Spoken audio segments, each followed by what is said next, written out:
नमस्कार. चला, आज आपण एका मस्त प्रवासाला निघूया.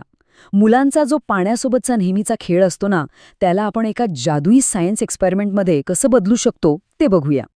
हा प्रश्न खूप साधा वाटतो नाही का? पण खरं सांगू, मुलांची उत्सुकता जागवण्यासाठी आणि आपल्या या छोट्या प्रयोगांची मस्त सुरुवात करण्यासाठी हा प्रश्न एकदम परफेक्ट आहे. चला तर मग सुरुवात करूया. आपण आज काय काय बघणार आहोत? आपण मुलांच्या वाढत्या वैज्ञानिक मनाच्या वेगवेगळ्या टप्प्यांमधनं जाणार आहोत आणि तेही अगदी सोप्या पद्धतीने. आता बघा, पाणी म्हणजे मुलांसाठी काय असतं? एक भारी खेळच असतो, बरोबर ना? ते याच साध्या दिसणाऱ्या खेळातून आपण विरघळणं, तरंगणं यासारख्या मस्त वैज्ञानिक गोष्टी शिकणार आहोत. आणि यातली खरी गंमत काय आहे माहितीये? एकच सोपी ॲक्टिव्हिटी, पण ती वेगवेगळ्या वयोगटांसाठी आपण कशी बदलू शकतो आणि दरवर्षी त्यांच्या स्किल्समध्ये कशी भर घालू शकतो, हे पाहणं खूपच इंटरेस्टिंग आहे. ओके, चला तर मग कामाला लागूया आणि आपलं सगळं साहित्य गोळा करूया. आणि यातली सगळ्यात चांगली गोष्ट काय माहितीये? आपल्याला लागणारं बहुतेक सगळं सामान आपल्या घरातच मिळून जाईल. तर हे बघा, आपल्याला काय काय लागणार आहे. अगदी साधी उपकरणं आहेत. आपण त्यांना भांडी आणि आपण ज्या वस्तू तपासणार आहोत अशा 2 भागांमध्ये विभागल्या आहे, म्हणजे सगळं सोपं होऊन जाईल. चला, आता वळूया आपल्या पहिल्या ग्रुपकडे. यांना आपण कृती करणारे म्हणूया. म्हणजे ही ती मुलं आहेत जी स्वतः काहीतरी करून आणि त्याचा लगेच होणारा अगदी जादुई परिणाम बघून पटापट शिकतात. इथे बघा, शिक्षक किती मस्त सुरुवात करू शकतात.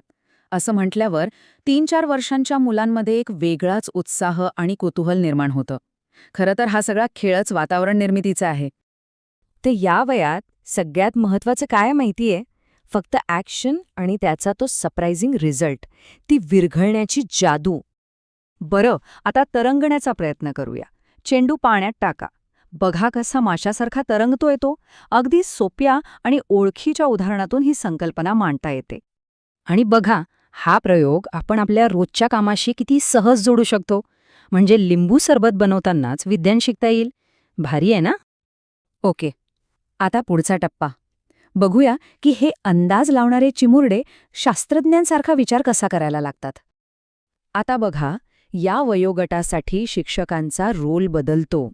ते फक्त सूचना देत नाहीत, तर ॲक्शनच्या आधीच काय होईल बरं असे प्रश्न विचारून मुलांना विचार करायला भाग पाडतात. ह्या वयोगटासाठीच्या ॲक्टिव्हिटीचा हाच तर मेन पॉइंट आहे.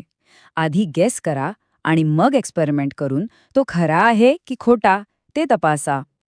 हे बघा, हे शिक्षण आपण रोजच्या कामांमध्ये किती मजेत आणू शकतो. म्हणजे आंघोळीच्या वेळी सुद्धा निरीक्षण करायला शिकवू शकतो. मुलांनाही मजा येईल. आणि आता वेळ झालीये आपल्या छोट्या संशोधकांची, जे फक्त अंदाज लावत नाहीत, तर असं का हा सगळ्यात मोठा प्रश्न विचारायलाही तयार आहेत.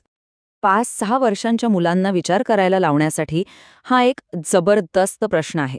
यामुळे त्यांचं डोकं कारण आणि परिणाम ह्या दिशेने विचार करायला लागतं. तर मुद्दा हा आहे की होडी बुडाली हे तर दिसलं, पण ती का बुडाली ह्या निरीक्षणाला त्याच्या मागच्या वैज्ञानिक कारणाशी जोडणं हे इथे महत्वाचं आहे.